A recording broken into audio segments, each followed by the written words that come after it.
Ces ouvriers en train de participer à la gymnastique du matin, ce sont les petites mains de la décontamination de Fukushima. Ils font partie des 30 000 travailleurs chargés de nettoyer la radioactivité qui s'est déposée après l'accident nucléaire de mars 2011.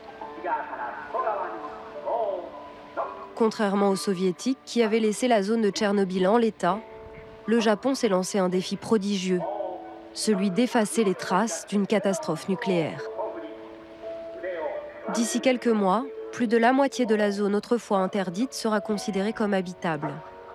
Une grande partie des 80 000 personnes évacuées sur ordre du gouvernement auront la possibilité de rentrer chez elles. C'est ce qu'on appelle la politique du retour, la reconquête tous azimuts d'un territoire contaminé.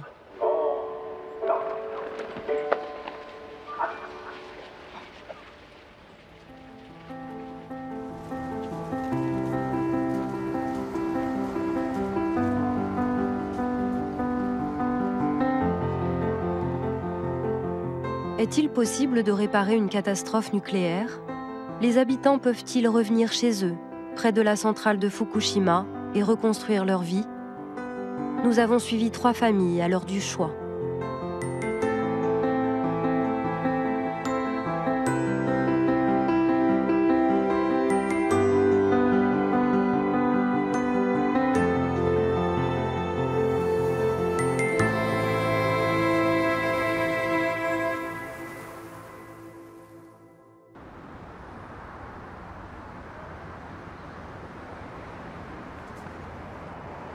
Yuji et Tetsuko Takahashi ont vécu toute leur vie à Tomioka, à 7 km de la centrale de Fukushima. Évacué dans l'urgence à la suite de l'accident nucléaire, le couple est désormais hébergé dans une tour de Tokyo, avec 870 autres réfugiés de l'atome. Mais Yuji Takahashi garde quelque part l'espoir de retourner dans son jardin de Tomioka, son paradis perdu.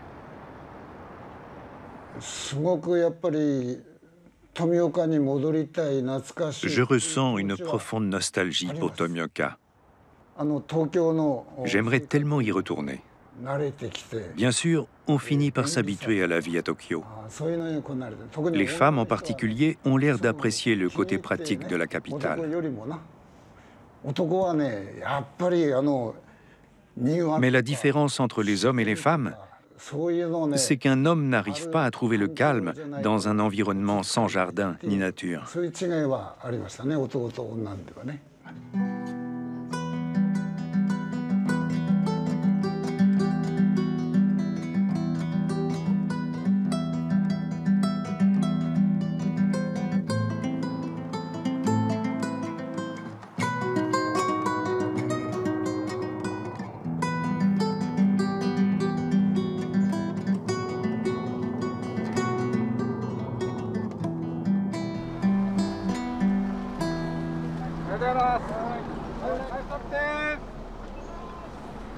Vous ne pouvez rester que 5 heures à l'intérieur. 5 heures? Ça fait jusqu'à 16 heures.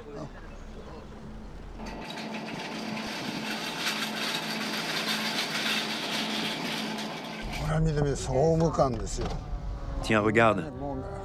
C'est le centre commercial et la maison des associations. Il y avait toujours du monde ici.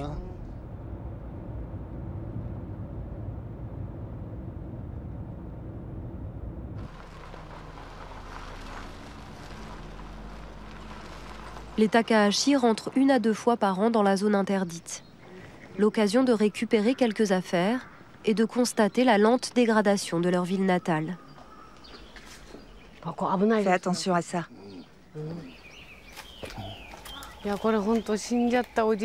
Si papy et mamie voyaient ça, ils seraient vraiment navrés.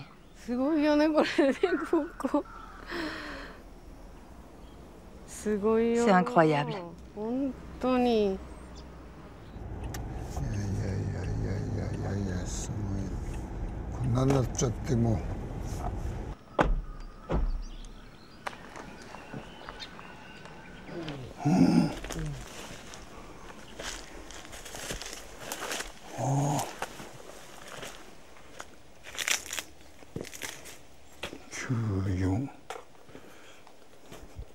2,74 microsieverts par heure. Le niveau de radioactivité a pas mal baissé. Avant, on était à environ 5 microsieverts. Mais comparativement, la radioactivité reste élevée dans ce quartier.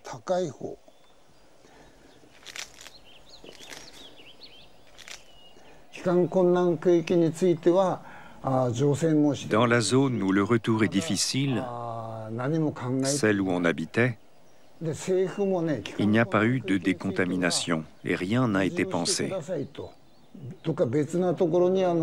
Dès le début, le gouvernement nous a demandé de nous installer ailleurs. On ne pourra donc pas rentrer. J'ai dû me faire une raison.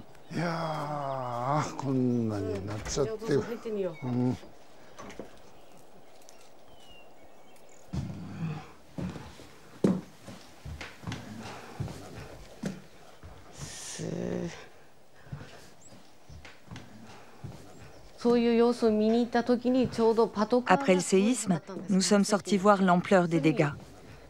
C'est là qu'une patrouille de police est passée avec des haut-parleurs. Ils nous disaient « Fuyez tout de suite !»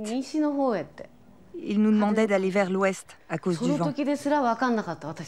Mais à ce moment-là, on ne savait absolument pas qu'il y avait eu un accident nucléaire. Il y a encore mes appareils photo. C'est même mon préféré. À l'époque, ils nous avaient interdit de les emporter. Ça fait des années que je ne m'en suis pas servi.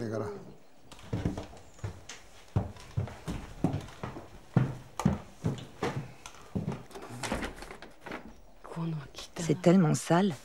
Ah, ne touche pas à ça. Il y a des souris là-dedans. Arrête, il y a plein de crottes de souris.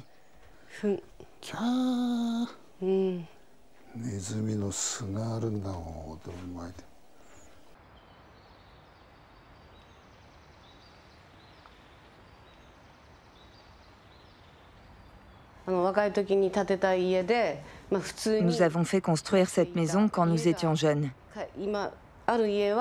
Mais le séisme a mis tous en dessus-dessous et il y a plein de souris. Au début, ça a été très dur de l'abandonner. Bien sûr, ce n'est pas comme un être humain, mais c'est quand même notre maison. L'abandonner comme ça pendant qu'on s'enfuyait vers un endroit sûr, je me suis toujours sentie coupable envers la maison.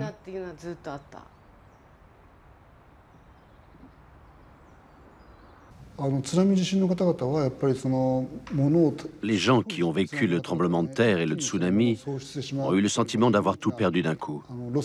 L'expérience de cette perte a été visible et immédiate. Beaucoup de personnes ont fait des dépressions ou se sont suicidées à la suite de cela.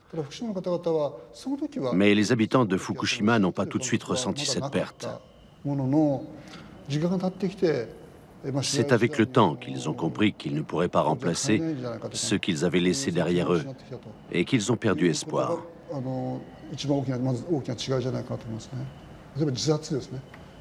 C'est pourquoi il y a aujourd'hui 2 fois plus de suicides à Fukushima que dans les autres régions touchées par le tsunami.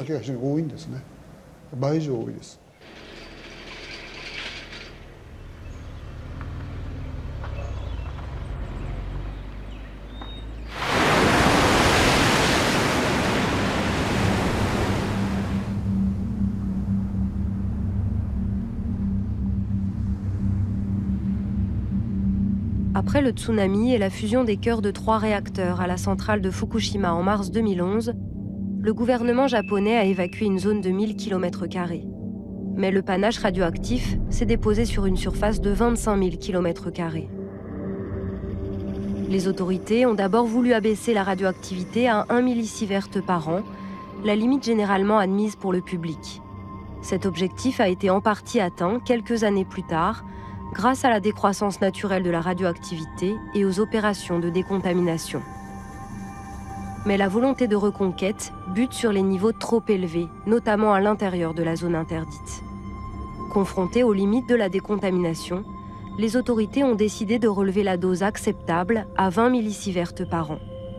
Elles ont ainsi rouvert les villes où la radioactivité est inférieure à ce niveau et réduit la zone interdite de moitié. L'autre moitié, la plus contaminée, restera condamnée pendant de nombreuses années. 20 millisieverts par an, c'est la limite réglementaire annuelle que ne peut dépasser un travailleur du nucléaire. Alors, 20 millisieverts par an, est-ce qu'il s'agit d'une dose dangereuse ou pas? Ce que l'on sait aujourd'hui, c'est qu'au-delà de 100 millisieverts par an, on est sûr qu'il y a un lien entre un effet sur la santé et la dose. Par contre, aucune étude épidémiologique n'a permis à ce jour de démontrer de façon formelle ce lien pour des doses inférieures à 100 millisieverts.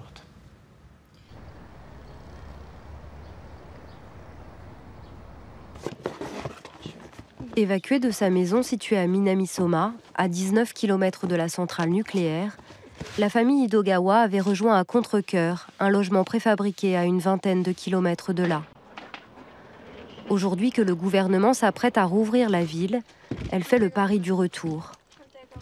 Dans quelques mois, elle emménagera définitivement dans son ancienne maison, à l'intérieur de la zone interdite.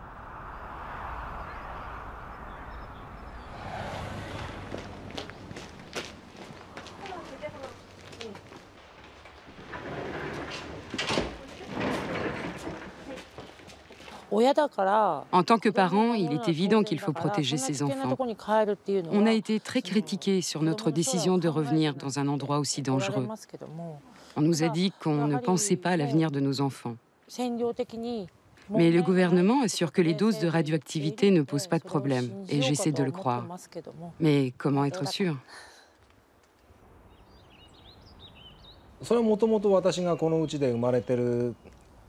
C'est la maison où je suis né. Donc bien sûr que je voulais y revenir. Par ailleurs, on n'aurait jamais pu reconstruire autre part une maison aussi grande sur un terrain aussi grand. Les indemnités de TEPCO, l'exploitant de la centrale, n'auraient pas du tout suffi.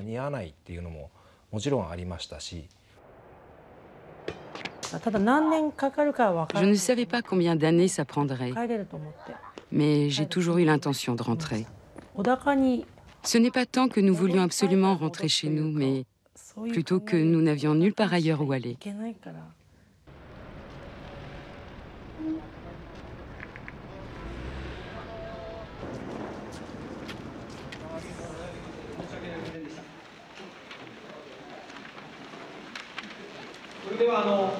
Avec ce document, je vais vous expliquer l'avancée de la décontamination et de la gestion des déchets contaminés dans la ville de Minamisoma.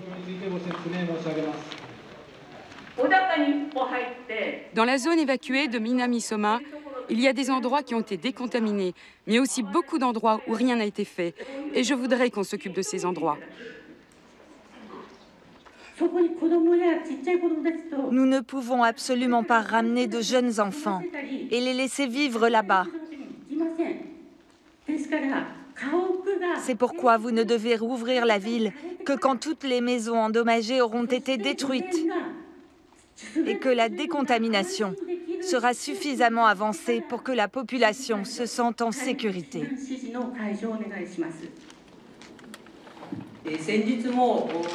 L'autre jour, je suis allé dans la zone interdite. Et effectivement, il y a des endroits où le taux de radioactivité ne baisse pas. Nous avons toujours dit que nous voulions faire baisser le taux de radioactivité à 1 millisievert par an, grâce à la décontamination. Et cela n'a pas changé. Ça reste notre objectif. Mais je ne pense pas qu'on atteindra ce taux partout au moment de la levée de l'ordre d'évacuation.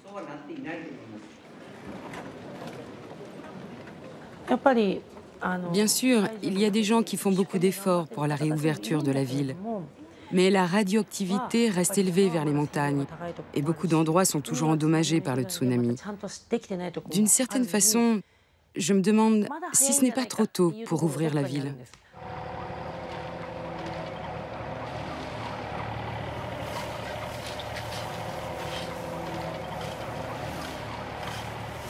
Après un accident nucléaire, les opérations de décontamination consistent à récupérer la radioactivité. Alors comment est-ce qu'on fait pour la récupérer? Pour les terrains agricoles, si c'est très contaminé, on va gratter quelques centimètres de sol et les mettre dans des sacs qui vont devenir des déchets. En ce qui concerne les zones urbaines, cela consiste à procéder au nettoyage des murs, au nettoyage des voies publiques avec des Karcher et en utilisant essentiellement de l'eau.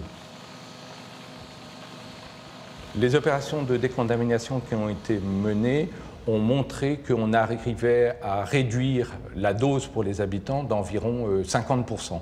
Donc ces opérations de décontamination n'ont pas conduit à éliminer totalement la radioactivité, mais ça a réduit le débit de dose à un niveau tel qu'on pouvait songer à faire revenir des habitants.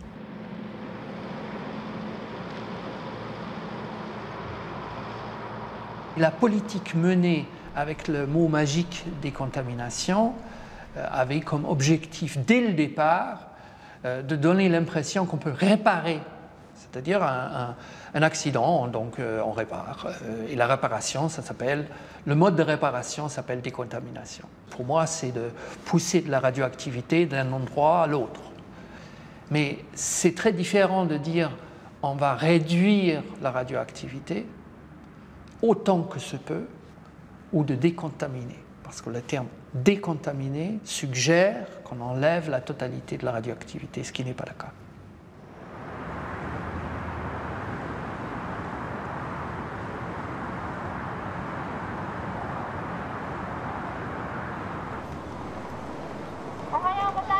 Bonjour. Il y a 5 ans, je suis venue me réfugier à Osaka à cause de l'accident de la centrale nucléaire Fukushima Daiichi. Dans tout le Japon, 100 000 personnes souffrent toujours de ne pas retrouver une vie normale.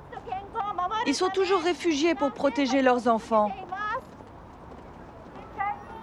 Au moment de l'accident nucléaire, Meiya venait de naître et son frère Meiyo avait 3 ans.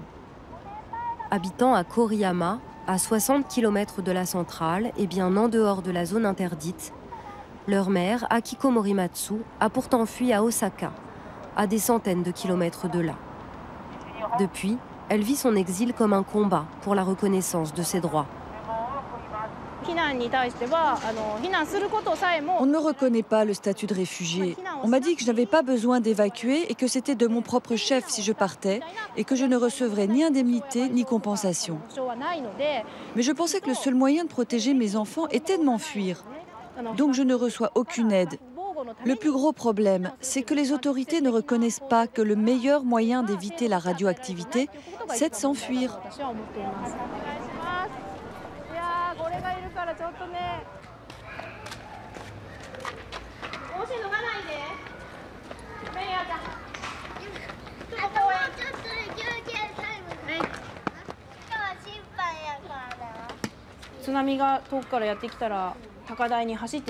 S'il y a un tsunami, tout le monde s'enfuit vers les hauteurs. De la même façon, s'il y a une explosion nucléaire et que de la radioactivité s'échappe, il faut se mettre à l'abri.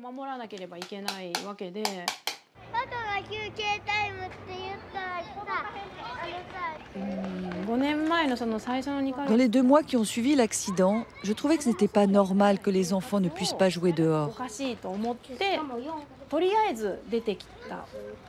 C'est pour ça que j'ai décidé de quitter Koriyama. Je n'aurais jamais pensé que notre famille vivrait comme ça, séparée pendant plus de 5 ans.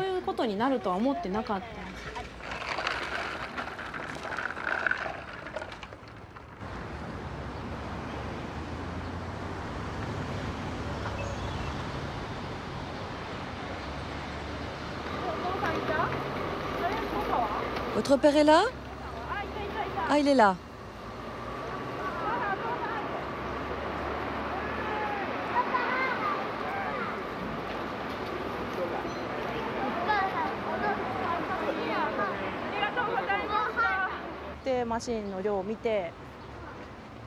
Ah, attention! Ça va? Tu t'es pas fait mal? Il ne faut surtout pas tomber ici. Ah, ne pleure pas, essuie tes mains. Ça va aller, allez. Partez les radiations, partez.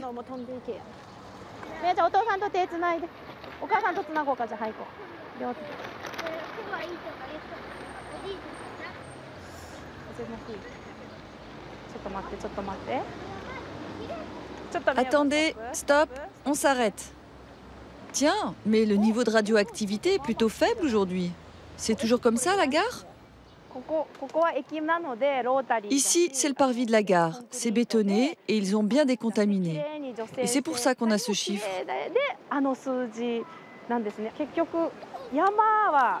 Mais le gouvernement a finalement décidé de ne pas décontaminer les montagnes.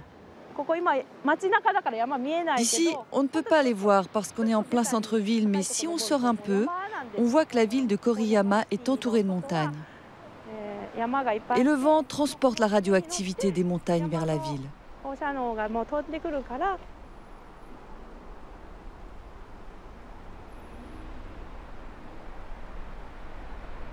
L'objectif principal des autorités était de décontaminer les zones de vie des habitants. Après, s'est posé la question des zones où les habitants pouvaient aller pratiquer des activités ou se promener. Et il s'agit essentiellement des forêts. Eu égard à la quantité de déchets que cela aurait généré, le gouvernement a pris la décision de ne pas les décontaminer. Et donc, ces forêts vont rester contaminées pendant plus d'une centaine d'années.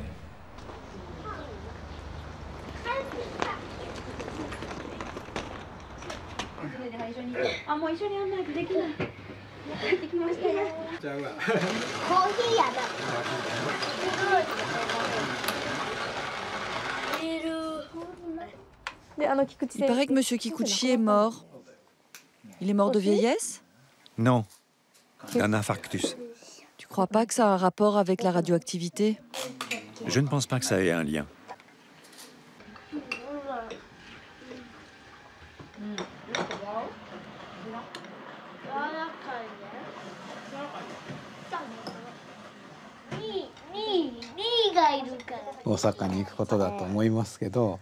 La solution serait que je déménage à Osaka, mais je ne peux pas faire ça. Je suis médecin et j'ai beaucoup de patients ici. Je les suis depuis avant le tremblement de terre et je ne peux pas les abandonner. Mais je ne sais pas si j'aimerais que les enfants viennent vivre ici. Ils se sont fait plein d'amis à Osaka. Bien sûr, il y a aussi la question de la radioactivité. Le problème de la centrale nucléaire n'est pas encore réglé. Il y a toujours de la radioactivité qui s'échappe, même si c'est par petites doses. La particularité de Fukushima, c'est qu'il y a beaucoup de réfugiés volontaires. Ces gens qui ont décidé de partir d'eux-mêmes sont vraiment très nombreux. Dans ce cas, on va souvent avoir la mère qui évacue et le père qui reste à Fukushima, ce qui divise les familles. Mais ce qui inquiète le plus les réfugiés, c'est que cette séparation continue encore aujourd'hui.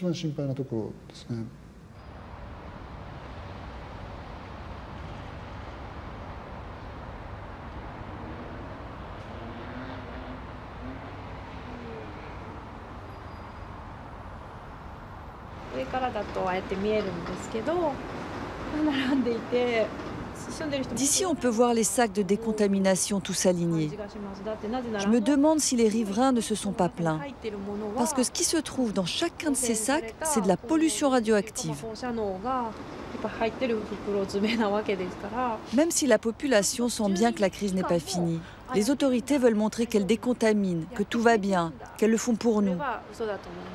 Je pense que c'est un mensonge. La vérité, c'est qu'une montagne de sacs poubelles remplis de déchets contaminés se trouve juste derrière les maisons.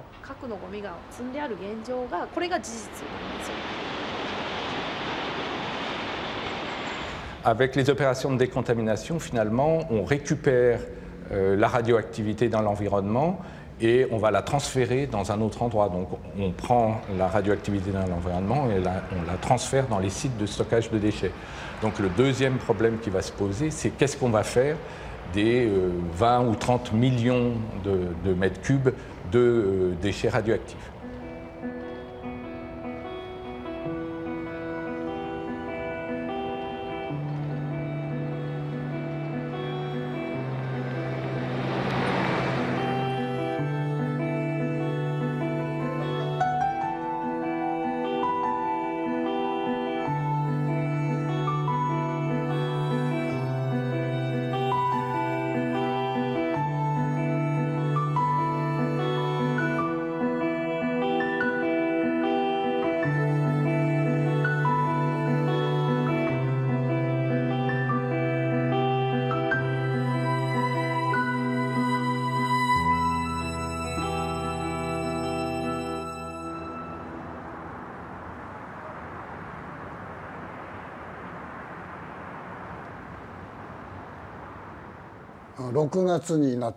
On est arrivé ici en avril 2011.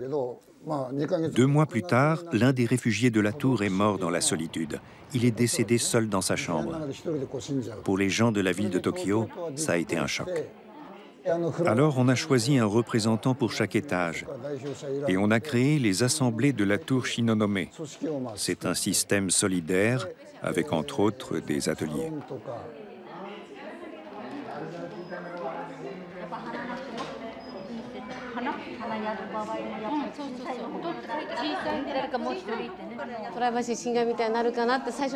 Les habitants de Tokyo n'osent pas aller vers les gens parce qu'ils ont peur d'empiéter sur leur espace vital.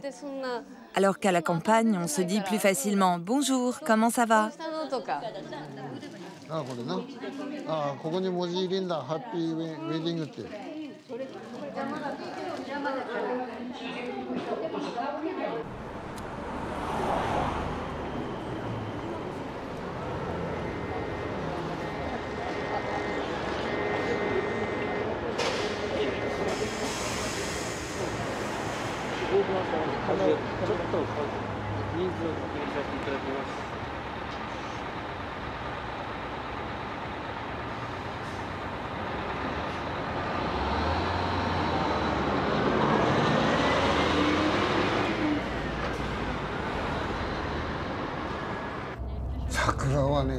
J'avais vraiment envie de voir les cerisiers en fleurs. À Tomioka, le quartier de Yonomori est très connu pour ses cerisiers. Avant la catastrophe, tous les ans, il y avait tellement de monde que les voitures ne pouvaient plus passer.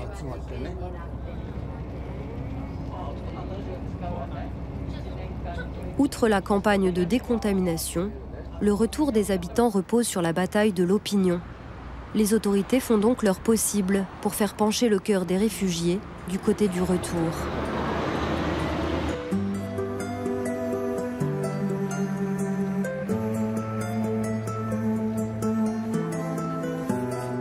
Chaque année, les cerisiers en fleurs sont l'occasion pour la municipalité de Tomioka d'affréter des bus et de faire revenir ces exilés. Plusieurs ministres profitent également de cette journée pour promouvoir la politique de reconquête menée par le gouvernement.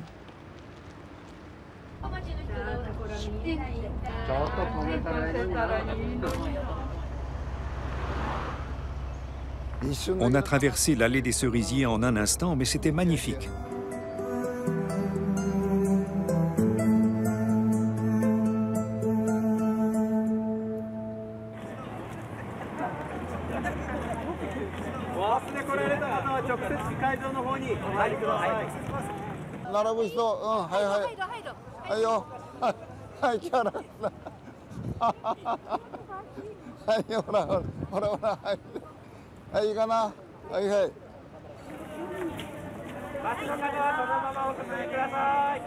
Ce n'est pas du riz qui a poussé près de chez toi, j'espère. Si, mais dans un champ où la radioactivité est faible.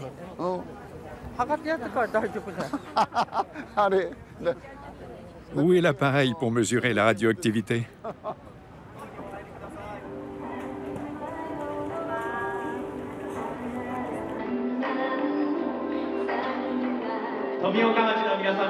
Habitants de Tomioka, bienvenue.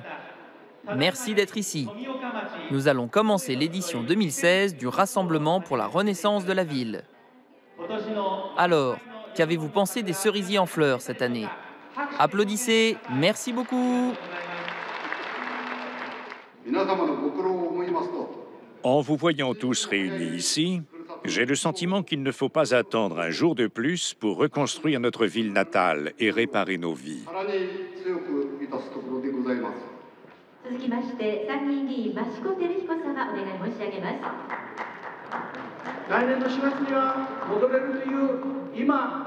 Nous avons fait des progrès qui nous permettent d'envisager une réouverture de Tomioka en avril prochain. Mais il y a des personnes qui ne pourront pas revenir. Je pense qu'il faut que nous fassions de Tomioka une ville où vos enfants et petits-enfants auront envie de revenir à l'avenir et où cela sera possible.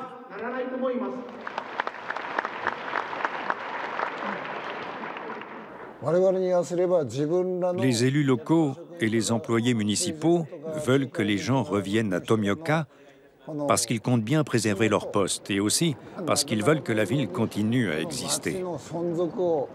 Mais le gouvernement japonais, lui aussi, aimerait faire rentrer les habitants rapidement. Il pense qu'il pourra redémarrer les autres réacteurs nucléaires plus facilement si les gens reviennent. C'est ça que le gouvernement cherche à faire. Levons notre verre à la santé et au bonheur de tous.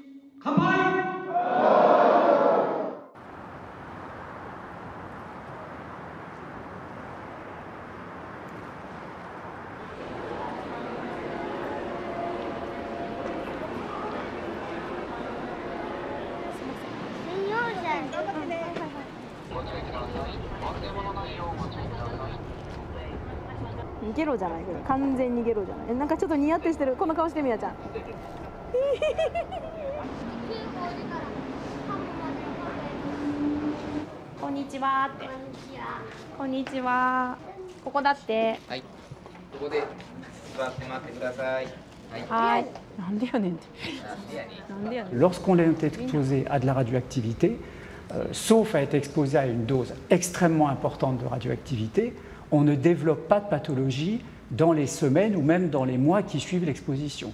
Il faut compter plusieurs années, voire plusieurs décennies. C'est ce qu'on a appris, par exemple, de l'accident de Tchernobyl, où on observe encore des cancers de la thyroïde chez ceux qui étaient enfants au moment de l'accident. Donc pour cette raison, le gouvernement japonais a mis en place des campagnes de dépistage systématiques et un suivi médical renforcé des personnes de la préfecture de Fukushima.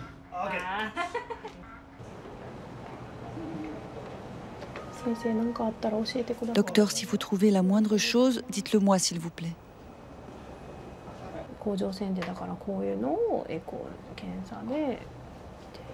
Tu vois, avec cette échographie, ils examinent la thyroïde de ta petite sœur pour vérifier qu'il n'y a pas de nodules ou de kystes anormaux.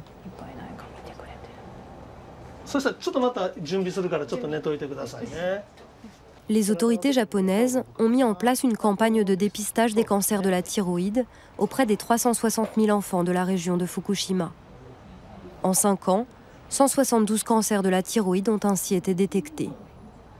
Un chiffre bien supérieur à la moyenne nationale, mais qui pourrait s'expliquer en partie par le caractère systématique de l'examen des enfants de la région. Il n'y a donc rien d'anormal qui nécessite de faire un deuxième examen? Merci beaucoup. Ah, tant mieux.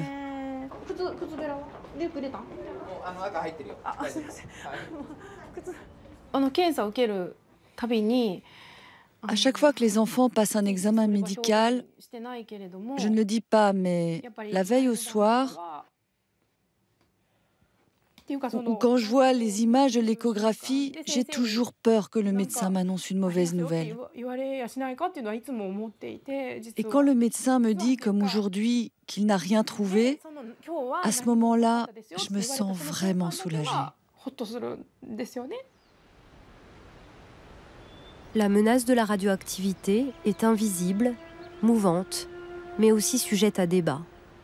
Les habitants de la région de Fukushima sont exposés à ce qu'on appelle de faibles doses de radioactivité, celles inférieures à 100 millisieverts par an, dont les effets divisent les scientifiques. Certains experts assurent qu'elles n'ont pas d'effet sur la santé. D'autres chercheurs pensent au contraire qu'elles provoquent des cancers, mais qui peuvent être difficiles à distinguer des maladies qui ne sont pas liées à la radioactivité. D'où la bataille de chiffres sur le bilan sanitaire de Tchernobyl et celle qui se profile déjà à Fukushima. Dans cette zone de flou, il n'y a pas de réponse toute faite. Confrontées à des niveaux de radioactivité comparables, certaines familles accepteront de prendre ce risque, tandis que d'autres le refuseront absolument.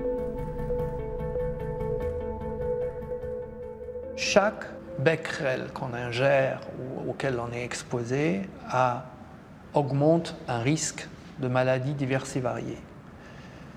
Le reste, c'est un débat d'acceptabilité, de tolérance ou de, comme on veut, du niveau de risque. Et ça, c'est un choix individuel. C'est même pas Ça doit être un débat de société, mais c'est à la fin un choix individuel.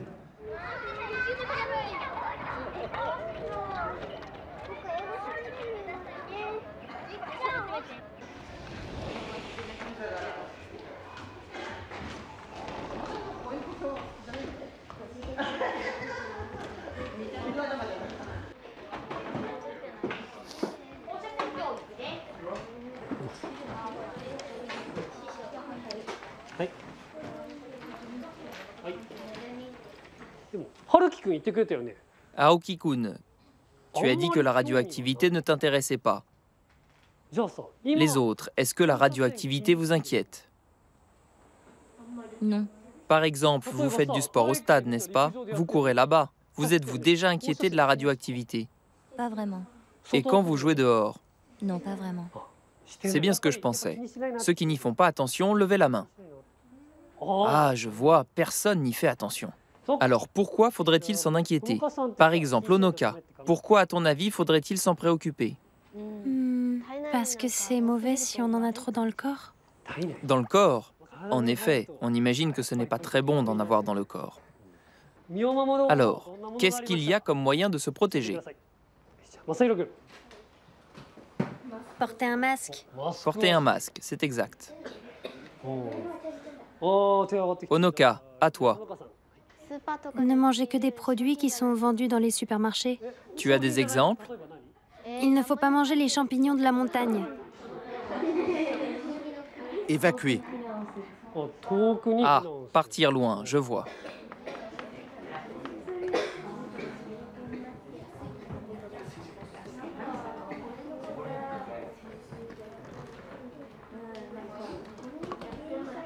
Le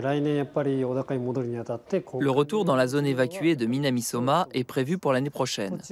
Je crois que des cours sur la radioactivité sont indispensables. Il y a encore des endroits très contaminés, par exemple là où il y a de l'herbe ou au bord des routes.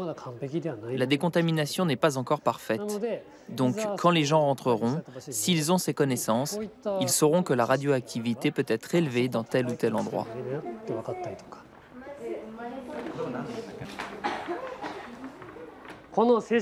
Pour que le césium-137 réduise de moitié, ça prend 30 ans. Donc ça, c'est la moitié. Et ça a pris combien de temps? 30 ans. Vous aurez tous 41 ou 42 ans. Et ça prendra combien d'années pour qu'il ne reste plus qu'un huitième de la radioactivité? 90 ans environ. Donc c'est un problème qui dure 90 ans. Est-ce que ça ne concerne que vous? Ça ne concerne pas vos enfants ou vos petits-enfants aussi? Si, ça les concerne. Eh oui, ça les concerne.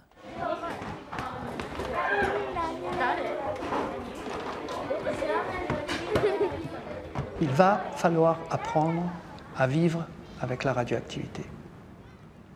Ça veut dire, bien sûr, on peut réduire l'exposition à la radioactivité. On peut le faire, on doit le faire. Et on doit apprendre à le faire. Chez nous, il y a un châtaignier qui donne de grosses châtaignes. Pour que notre famille puisse en profiter, on vérifie régulièrement la radioactivité de ces châtaignes depuis la catastrophe. L'année dernière, il n'y avait pas de radioactivité. On a tous pu s'en régaler. La plupart des gens autour de moi se préoccupent des aliments qu'ils mangent. Mais moi, je n'y fais pas attention. Si ce sont de bons produits, je les mange, même s'ils viennent de Fukushima.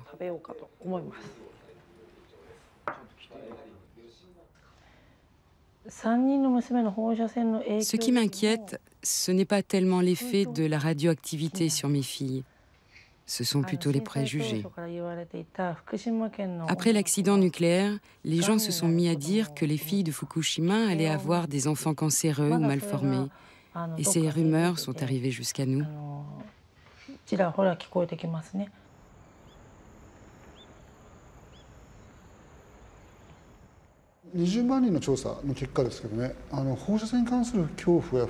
On a fait une enquête auprès de 200 000 personnes. Et les résultats montrent que les craintes concernant la radioactivité ont clairement baissé. Mais même si la perception du risque a baissé, elle s'est déplacée du côté de la génétique. Par exemple, les gens ont peur que la radioactivité ait des effets sur les générations suivantes. Aujourd'hui encore, nombreux sont ceux qui s'en inquiètent. Aujourd'hui, il n'y a pas d'effet héréditaire observé, mais c'est un problème de génération. On pourra savoir s'il y a véritablement des effets héréditaires chez l'homme qu'au bout de plusieurs générations.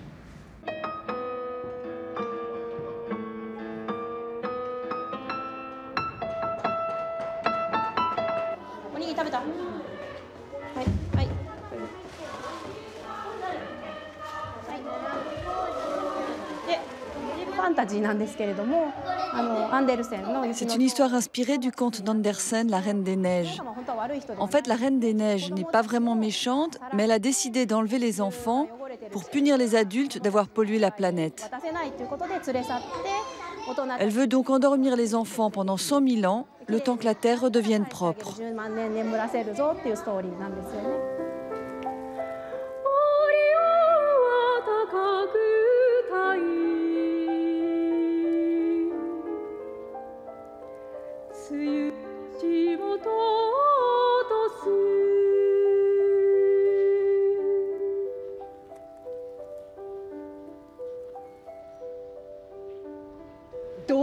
Vous n'êtes satisfait qu'en polluant la planète? Je fais des recherches scientifiques pour rendre les gens heureux. Je n'avais pas l'intention de polluer la planète. Silence scientifique. C'est toi qui as développé la radioactivité qui pollue la Terre.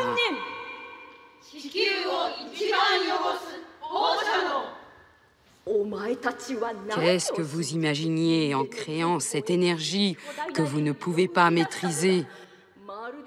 Vous pensiez être devenus des dieux?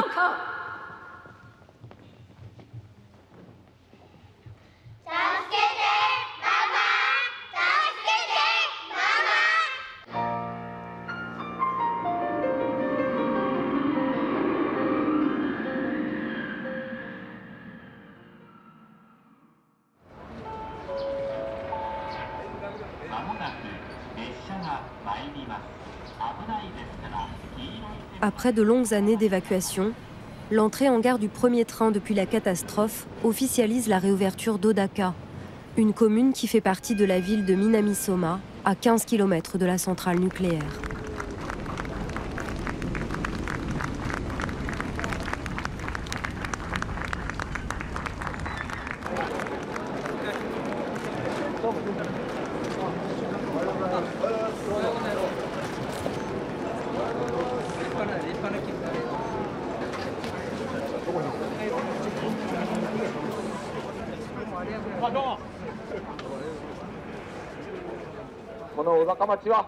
C'est malheureux, mais cette ville va finir par disparaître. C'est impossible qu'elle revienne à son état d'origine. Tout le monde le sait bien ici. Les commerces, les écoles, les activités agricoles. C'est clair que ça ne sera plus jamais comme avant.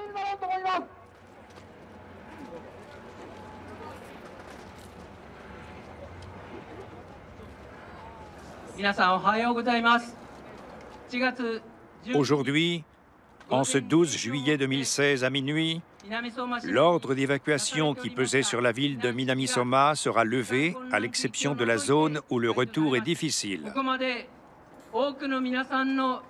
Ce furent 5 ans et 4 mois remplis de souffrance, de colère et d'angoisse pour vous tous. Unissons-nous et mettons tout notre cœur dans ce nouveau départ. Pour nous donner du courage, répétez après moi.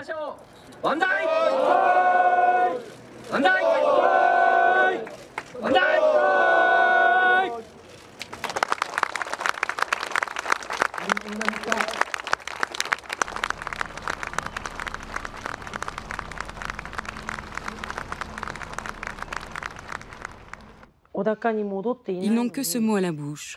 Rouvrir, rouvrir. alors que nous ne sommes même pas encore rentrés chez nous. Je ne suis ni excitée ni contente. J'aurais préféré qu'ils ouvrent au printemps prochain, en même temps que l'école. Mais là, c'est vraiment pénible.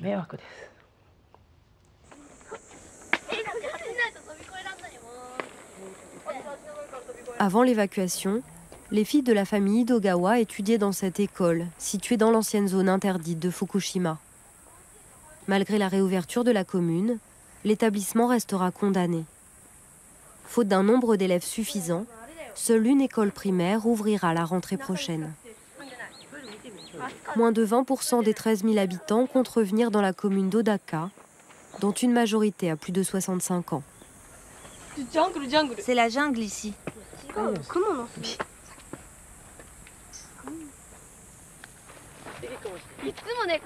Il y avait toujours des grenouilles sur ce poteau. Je m'en souviens bien.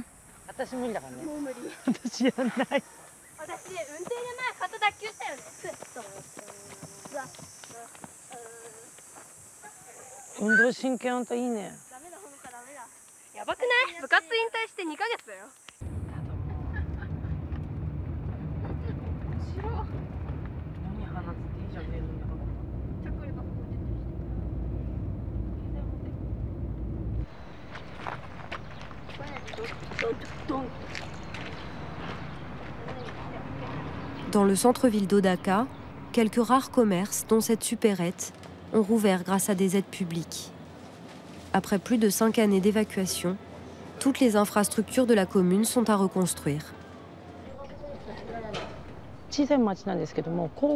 Ici, c'est une petite ville, mais avant l'évacuation, il y avait 2 lycées et un collège. Donc beaucoup d'élèves venaient des villes voisines et passaient dans cette rue matin et soir. Je n'avais jamais vu la ville déserte comme ça.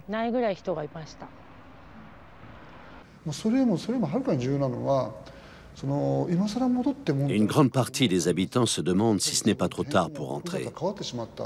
Ils se disent que leur ville d'origine a changé pendant les 5 ans où ils étaient réfugiés.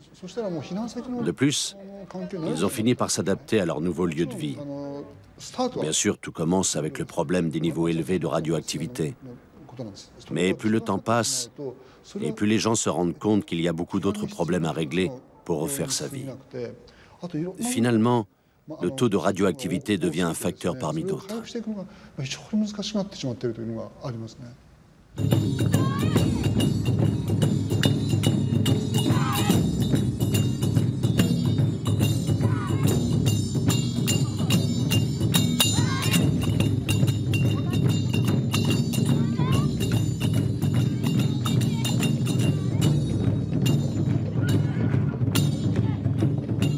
À Minamisoma, le festival Nomaoi est l'héritage de l'époque glorieuse des samouraïs. Devenue le symbole de la renaissance de Fukushima, cette fête millénaire ne s'est jamais interrompue, même au lendemain de la catastrophe. Pendant 3 jours, des dizaines de milliers de spectateurs affluent vers la ville pour voir défiler ces cavaliers fiers et résolus à redonner vie à leur région.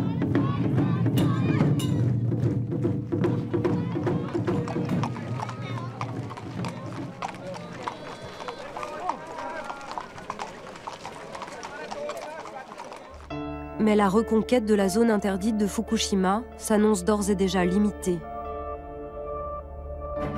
Les milliards d'euros engloutis dans la politique du retour ne permettront sans doute de ne faire revenir qu'une minorité de personnes. Pour des raisons très différentes, les familles Hidogawa, Morimatsu et Takahashi se sont heurtées à la difficulté, voire à l'impossibilité du retour.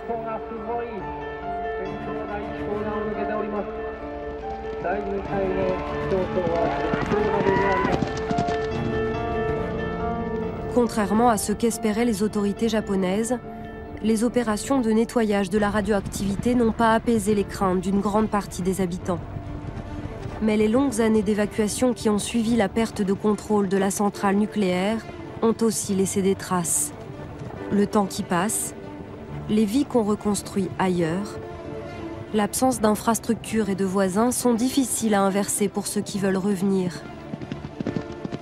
La catastrophe nucléaire de Fukushima ne se réduit pas au seul nombre de cancers qui reste difficile à évaluer. C'est aussi un cataclysme social qui continue à bouleverser la vie de dizaines de milliers de personnes.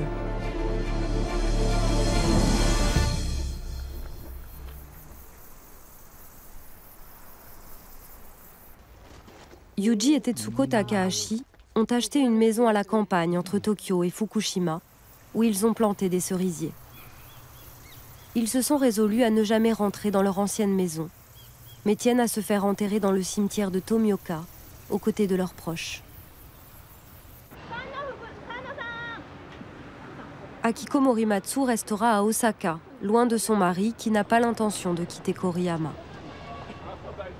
Avec plus de 12 000 plaignants, elle est impliquée dans un procès contre le gouvernement et contre TEPCO, l'exploitant de la centrale de Fukushima, pour réclamer des dommages et intérêts. Makiko Hidogawa et ses filles emménageront définitivement dans la partie évacuée de Minamisoma quand les écoles rouvriront leurs portes. Leurs filles feront partie des rares adolescents à habiter cette région déserte et vieillissante.